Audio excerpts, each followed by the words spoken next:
Bonjour les enfants, bonjour Samuel, Pablo, Julie, bonjour tous les petits copains. Aujourd'hui, je vous propose de découvrir une vieille histoire, une très très vieille histoire, tellement vieille qu'on la racontait déjà à vos parents quand ils étaient petits, tellement vieille qu'on me la racontait déjà quand moi j'étais petit. Vous vous rendez compte? C'est l'histoire du chat botté.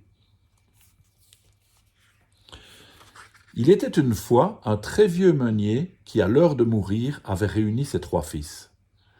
Il leur avoua que malgré toute une vie de labeur, il ne pourrait leur laisser qu'un bien maigre héritage, un moulin, un âne et un chat. C'est le fils aîné qui reçut le moulin, le second l'âne et le plus jeune n'eut que le chat. Bien que cet animal fût très beau, avec ses longues moustaches et ses yeux pétillants de malice, le pauvre jeune homme se demandait ce qu'il pourrait bien en faire, à part une fourrure. Mais le drôle de chat qui avait deviné ses pensées lui dit « Allons, mon cher maître, ne soyez pas triste.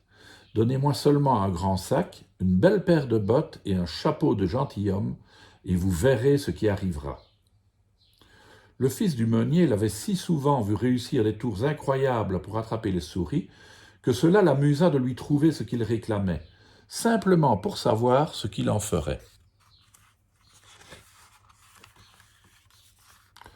Dès que le chat fut botté et coiffé, il partit dans un bois où il avait repéré des lapins. Il plaça de la salade dans son sac et s'allongea à côté en faisant le mort. Il n'attendit pas longtemps. Un jeune lapin gourmand vint bientôt s'aventurer au fond du sac et hop, le chat n'eut qu'à refermer le sac. Alors, tout content de son astuce, il courut au château du roi. Lorsqu'il arriva devant le trône, il fit une belle révérence d'un grand coup de chapeau et dit « Majesté, acceptez ce lapin en cadeau de la part de mon maître, le marquis de Carabas. » Il venait d'inventer ce nom. Le roi reçut le présent de bonne grâce et chargea le chat, en retour, de remercier ce marquis. Quelques jours plus tard, le chat alla cette fois dans un champ de blé, mit des graines dans son sac bien ouvert qu'il posa par terre et guetta en silence. Deux perdrix vinrent les picorer, et le chat se fit un plaisir de tirer sur les cordons du sac pour les attraper. À nouveau, il alla les offrir au roi, de la part de son maître, le marquis de Carabas. Le roi, charmé de cette attention, lui demanda de remercier à nouveau son maître, et récompensa le chat en lui faisant servir un délicieux repas. Les jours qui suivirent, le chat, toujours aussi élégamment botté, recommença le même manège. Le roi était à chaque fois un peu plus ravi de revoir cet animal aussi bonne manière. Il pensait que ce mystérieux marquis de Carabas devait être un homme de bien, aussi riche que généreux. Le chat devint ainsi de plus en plus familier au château, et il connut bientôt tout le monde, et tout le monde le connaissait. C'est ainsi qu'un jour, il apprit l'intention du roi d'aller se promener au bord de la rivière avec sa fille, qui était fort belle. Le chat se lissa longuement les moustaches en réfléchissant, puis il fila comme une flèche chez le fils du meunier.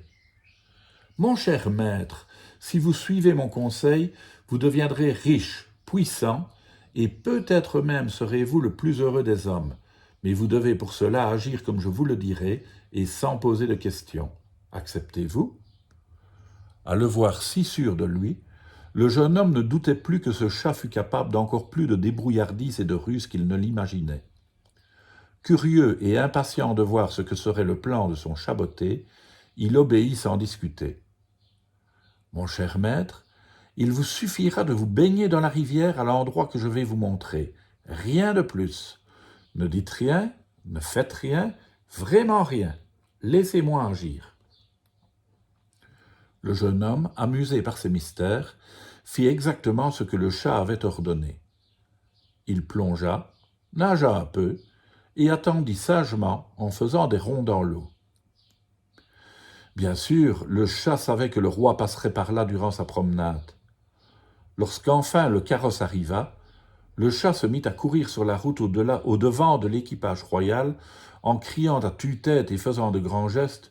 « Au secours! Au secours! Mon maître, le marquis de Carabas, est en train de se noyer !» À ces mots, le roi pencha la tête par la portière et reconnut aussitôt ce fameux chat qui lui avait fait tant de cadeaux. Le roi ordonna à ses gardes de se porter immédiatement au secours du marquis. Pendant qu'on s'affairait à sortir le jeune homme de l'eau, le chat botté s'approcha du carrosse, les yeux brillants et la queue frétillante.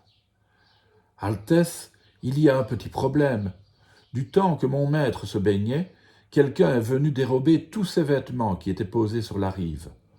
Mon maître se retrouve donc sans rien pour s'habiller. C'est bien fâcheux. » C'était bien sûr le chat lui-même qui les avait jetés dans un buisson.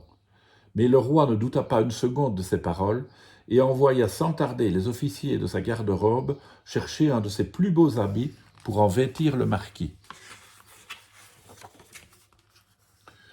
Le fils du pauvre meunier se retrouva donc vêtu le plus richement du monde, pantalon de belle étoffe, chaussures élégantes, chemise à dentelle et cape de velours. Il avait l'élégance d'un prince.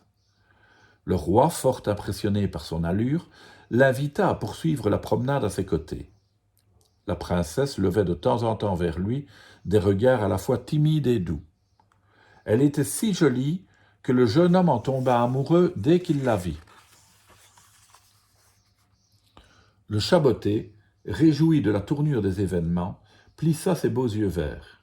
« On dirait que mon plan se déroule exactement comme je l'avais prévu, mais ne ronronnons pas, il y a encore à faire. » Et hop, il sauta prestement du carrosse et fila devant à toute vitesse. Il aperçut des paysans qui fauchaient dans un champ au bord du chemin. Il s'arrêta et, fermement campé sur ses bottes, leur cria « Bonnes gens, le roi vient par ici. Si vous ne lui dites pas que ces prés appartiennent au marquis de Carabas, vous serez tous hachés menus comme chair à pâté. » Ses yeux lançaient des éclairs tandis qu'il parlait. Le cortège royal arriva, et le roi demanda à qui étaient ces beaux prés.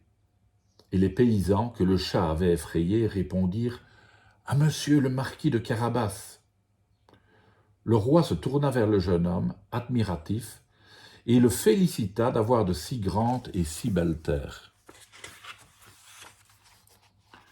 Le chat continua de les devancer, et bientôt, à des moissonneurs au travail, il cria à nouveau en montrant ses crocs « Bonnes gens, voici venir le roi. Si vous ne lui dites pas que tous ces champs appartiennent au marquis de Carabas, vous serez hachés menus comme chair à pâté. » Et quelques instants plus tard, quand le roi les interrogea, ils répondirent à leur tour d'une seule voix « À monsieur le marquis de Carabas. » Et le chat prit un malin plaisir à refaire ce tour plusieurs fois de suite, si bien que le roi ne revenait pas de la richesse de ce jeune marquis dont il appréciait déjà la compagnie. La princesse, elle, se sentait rougir chaque fois que le regard du jeune homme croisait le sien. L'astucieux animal, en courant toujours devant, finit par arriver à la porte d'un château magnifique, qu'il savait appartenir à un ogre très riche. Il demanda à être reçu pour avoir l'honneur de saluer respectueusement le maître des lieux.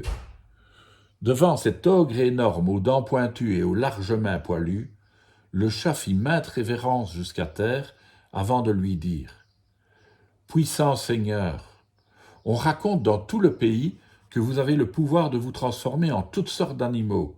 Cela peut-il être vrai ?»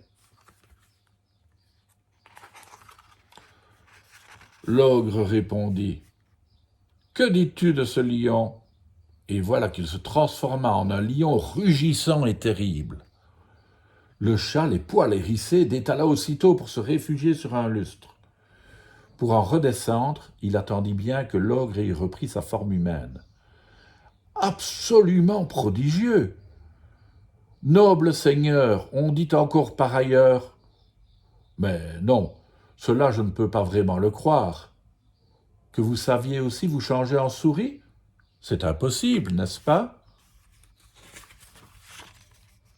Eh bien, regarde, s'exclama l'ogre d'une voix caverneuse, et il se changea alors en une toute petite souris grise. En un éclair, toute griffe dehors, le chaboté se jeta dessus et l'avala toute crue. Il lui trouva un petit goût amer.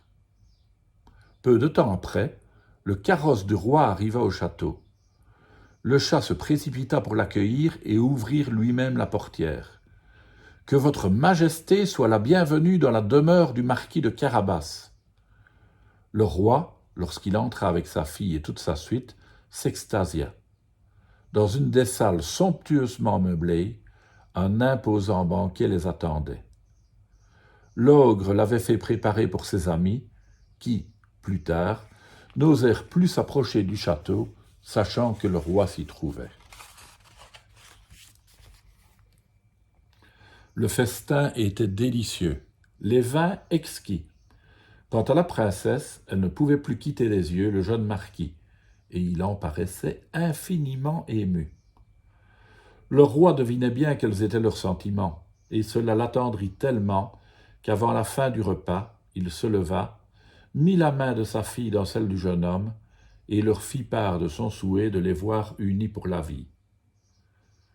Le fils du pauvre meunier et la princesse voulurent se marier le jour même. Ils vécurent, paraît-il, très heureux et très longtemps. Le chat, lui, devint grand seigneur et ne courut plus après les souris que pour se divertir.